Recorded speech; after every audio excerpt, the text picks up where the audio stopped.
Welcome back. I'm still in the kitchen with Dr. BJ Hardick, and we're cooking healthy holiday recipes with ginger. And I really don't think any holiday would really be complete without gingerbread, right? Correct. And people don't even really think about what's in gingerbread. I know. So it's really exciting. And it is one of those family treats. And I will be honest, we struggled with this for a long time on how to make gingerbread cookies that the kids actually will love.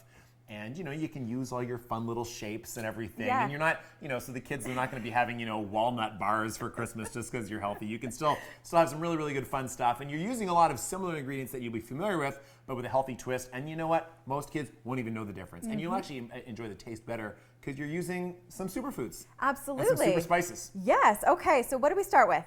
Well, we're going to take almond flour, right? Okay. So, and again, we're going to get 2.5 cups of this stuff. Okay, I'll measure that out. And, there's varying densities of almond flour. You just want to make sure that you have one that's ground enough that it really is like flour.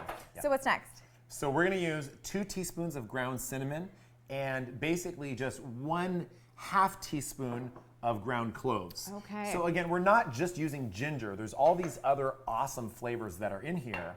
And cinnamon obviously is great for just helping to stabilize blood sugar. So there's not really any sugar going into these cookies anyway. But cinnamon's also one of those things if they have a coffee with some sugar in it, okay, add some. I always add cinnamon to my coffee. It definitely is shown to help balance the blood sugar.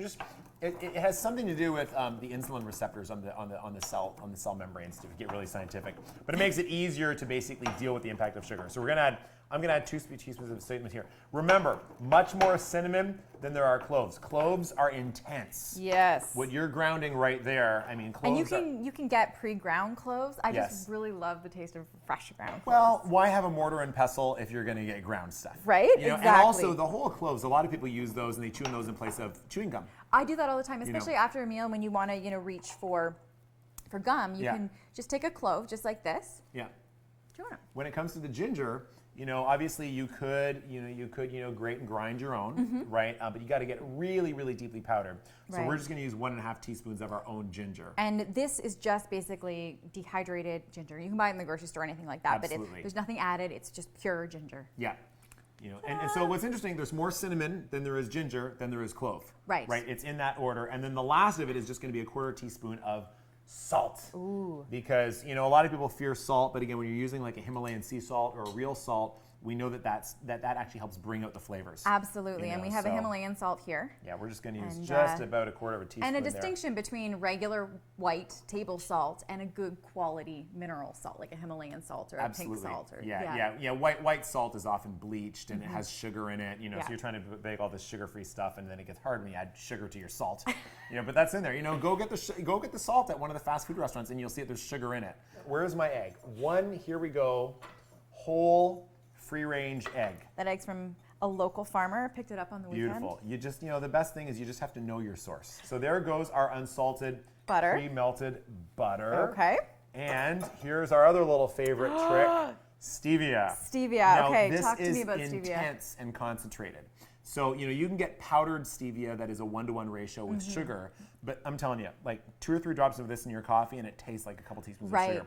So we are actually only going to add 5 drops of all of this extract to this whole thing. Wow. And that's going to help sweeten things up a little bit. So 1, 2, 3, 4, 5. So here we go. Okay. In we go. Sometimes with some of these recipes, you're a little surprised. You think, "Uh-oh, is that going to be enough?" But sometimes the goal is that you're delightfully surprised that it is enough. All right. So now the let's fun make part. some cookies. So what do you have? I have a gingerbread man. You have a gingerbread person. I have some type of star, and I have a candy cane or the letter J, even though Gillian is actually with a G. So let's make good use of our. Okay. This is great. How's my gingerbread person? Gingerbread person is doing great. I'm gonna have Let's another get one more gingerbread gingerbread person, so that person has a date. I like to give it a little bit of a wiggle so that when you take it off, there's created a little bit of space. Well, See it's that? true, because then you have all this extra stuff that then you have to go around and do. So using the J is hard because you've got this. No, opening. wrong way. There you go. I'm going to maximize my space here. Maximize recipes. No maximize space. No pun intended. There you go. Good. Good one. Little star. Oh, that's a snowflake. Snowflake. Christmassy. All right, I am so excited that these little babies are out of the oven. And Yeah. look at this. It is a gingerbread cookie, right? So again, he's fully intact. He or she is fully intact. And now it's time for the icing on the cake. The icing on the cake. What a And, super joke there, I know, BJ. super joke for a superfood. And people would think, what can you do with icing? Because they think, okay, that's where I have to resort to sugar. But we have made our own maximized icing here, which is amazing. It's basically stevia, amaranth, which is a pseudo grain, tasty, and a little bit of water. You want it about as consistent as honey. Thick like honey. Yes. So we're just going to start to just glaze these little ginger snow people here just a little bit. Get some on their legs and their arms. And remember, it's not just the icing. We're going to sprinkle coconut on these as well. So this is a great activity to do with your kids or friends. friends. And I imagine, let me grab one of these. Here's one of our little candy canes, right? So it looks awesome, right? So I think also, we're going to sprinkle them with coconut. But just thinking about this as well, there's some other superfoods you could put. You could put, cacao powder on here. Do you know what you could do with Goji berries. with the snow people? You could make goji eyeballs. Yeah. Yep, Or yep. the little goji nose and Yep. little cacao nibs for the eyes. That would be really, really cute. So you could actually include some more You could ground some chia and sprinkle it on. You absolutely could. Hemp Oh, seeds. yeah. Hemp seeds, get some protein in there. So this is good. And we're just going to sprinkle some of this coconut on. And So it this really is just organic shredded coconut. I'm going to Beautiful. give them a bath so we can shake it off after. Yeah. Yeah, well, that's what you pretty much do. So you cover the whole thing. A little coconut and just let it shower. seep in there. Shake, shake, shake. Let that coconut just kind of Look fall at off. that. And it's like, cheers. Cheers. Merry Christmas. Thank you so much. It's been fun For being joining here. me today. It's been quite an We've done a adventure. lot of cooking together, but none quite as one of your cooking adventures. So I'm glad I could. know. Thank you. Merry Christmas. Merry Christmas to you. Mmm.